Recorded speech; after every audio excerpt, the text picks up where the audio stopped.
এইটা দেখে সবাই ভাবছো যে এটা কি হচ্ছে, এটা দেখার জন্য পুরো ভিডিওটা দেখতে হবে। চলো, প্রথমে আমি আমার লোকেশনে পৌঁছে যাই প্রায় 100 কিলোমিটার দূরে। এত দূরে তো আমি একা যেতে পারি না, ওর জন্য আমার বরমশাই আমাকে নিতে চলে এসেছে। ও তো এখানে ছিল না, যে আজকে আমার রিসেপশন ব্রাইড তার ফটোগ্রাফার হচ্ছে আমার বর। তো আমার রিসেপশন ব্রাইডের বিয়ে কমপ্লিট হয়ে আমাকে পরের দিন নিতে চলে আসে। আমার যে আজকে ব্রাইড, কালকে তার বিয়ে, আজকে রিসেপশন, মানে একদিন বাদে যেটা কাল রাত্রি হয় সেদিনই ওদের রিসেপশন রাখা হয়েছে কিছু কারণের জন্যে। তো যাই হোক, আজকে আমাকে বুকিং করা হয় আজকে 11 ডিসেম্বর। ডেটটা শুনেই হয়তো ভাববে এত লেট আপলোড কেন, কি করব বলো, অনেক কাজের চাপ, কাজের চাপে প্লাস হচ্ছে এটা এডিটিং করতে হবে, ভয়েস দিতে হবে, তারপরে আমি ভিডিওটা আপলোড করতে পারবো, তাই করতে অনেকটা লেট হয়ে গেল। চলো, আমি প্রায় পৌঁছে এসেছি। দেখো রাস্তাটা কত সুন্দর, মানে চারিপাশে গাছগাছালো, পুকুর, এর পরের রাস্তা কত সুন্দর জায়গাটা, মানে এখানে গিয়ে না একটা ফ্রেশ ফিল হচ্ছিল। অনেকটা লং রাস্তা, প্রায় অনেক সময় লেগে গেছিলো। আমি বেরিয়েছিলাম 11টার সময়, আমি পৌঁছাচ্ছি হচ্ছে 2টোর সময়, আমি পৌঁছে গেছি। গানটা শোনো, গানটা হচ্ছে লক্ষ্মী ঠাকুর, মানে লক্ষ্মীর গান চালিয়েছে, কারণ বউ ঘরে আসছে বলে।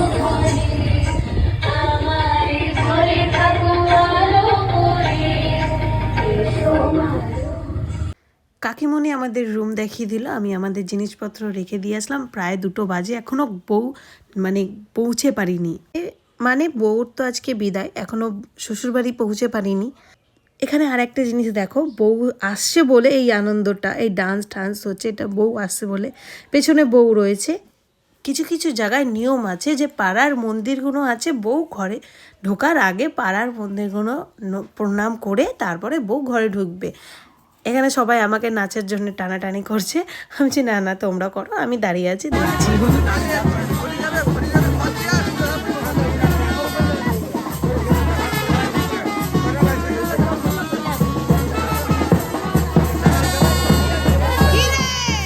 বান্ধবী একজন আছে, সে আমাকে দেখে একটু খুশি হয়, দেখো।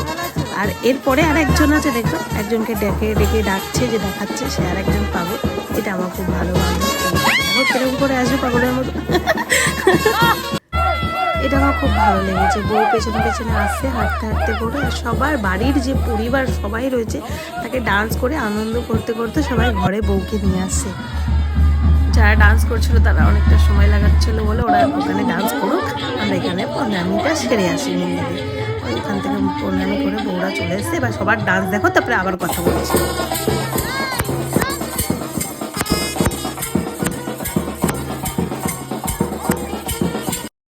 একটা ছোট্ট জামাই হয়ে দেখো ঘুরোফেরা করছে, তাই তার ভিডিওটা নিলাম। কি ভালো লাগছে না, কত কিউট লাগছে।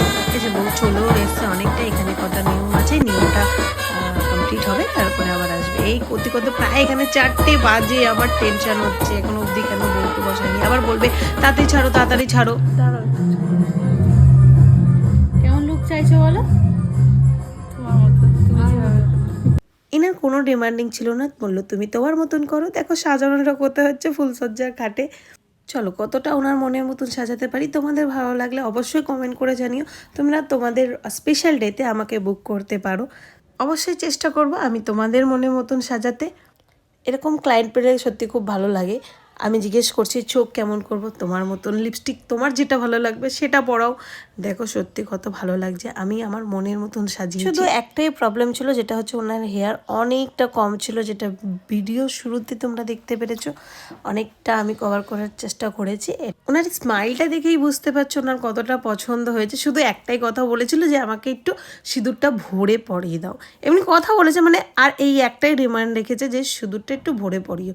এটা হচ্ছে ওনার ফাইনাল লুক।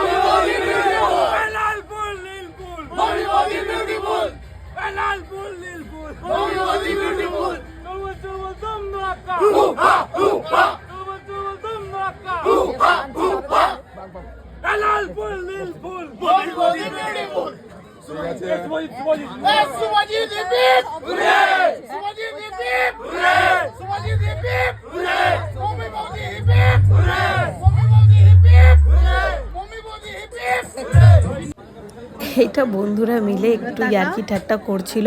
এটা হচ্ছে ওনার ফাইনাল লুক। অবশ্যই কমেন্ট করে জানাও কেমন লাগ। এনার স্মাইল দেখেই বুঝতে পারছো এনার কতটা ভালো লাগছে। ইনি এটাও বলছিল কেন আমি তোমাকে আমার বিয়েতে বুক করলাম না। এবার আমি একটু রেডি হয়ে নিলাম। আসলে আমার বান্ধবীর দেওরের রিসেপশন ছিল, বিয়েতেও ইনভাইট ছিল, বাট বিয়েতে আমার কাজ ছিল বলে আমি যেতে পারিনি।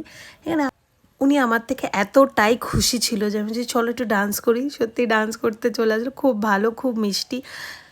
ভালো লাগলে অবশ্যই লাইক কমেন্ট করো। আচ্ছা বলো তো এটা কী গানে ডান্স হচ্ছে? আজকের জন্য এইটুকুই, আবার দেখা হবে অন্য কোনো ভিডিওতে। Tata, bye bye.